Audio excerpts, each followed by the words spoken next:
Welcome to our Devos. This week we are talking about how Jesus is the Prince of Peace. And in our Devos this week, we're actually talking about the need of peace that we have. I think every single person wants a little more peace, whether that be peace with others, whether that be peace within ourselves and how we process our thoughts, whether it be really truly knowing that we're on the right track and following after God. Peace is something that God chose to call himself in the prophecy of Isaiah chapter 9, verse 6. So the title of this series is called Peace, Please. So the first thing you need to realize about peace is that peace needs reaffirmed.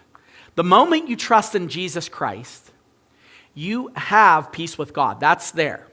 But this idea of internal peace, like where you truly are walking in the Spirit, where as one of the components of the fruit of the Spirit is peace, we need to be walking with the Spirit, our eyes fixed on Jesus, our mind steadied on him, in order for this peace to be officially and completely realized. It can be lost in a moment. It really can. We're going to talk this week about how that can happen.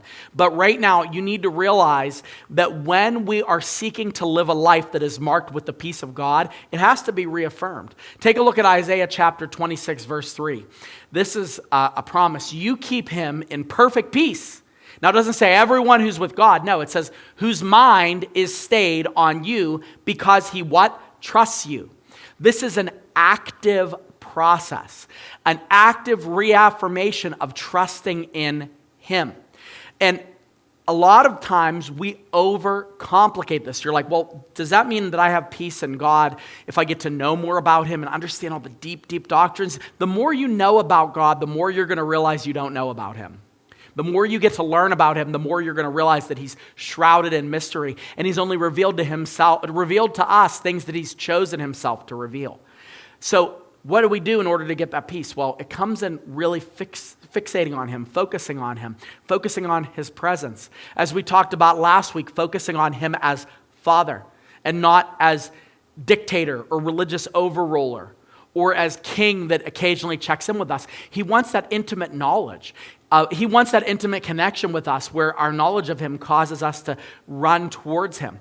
Our love of his word and understanding who he is causes us to trust him more, that we exercise more dependence on him instead of dependence on ourselves. This is what peace is all about. When we can truly face anything, knowing that he loves us and also that he's trustable enough that we can trust him with everything. That produces peace.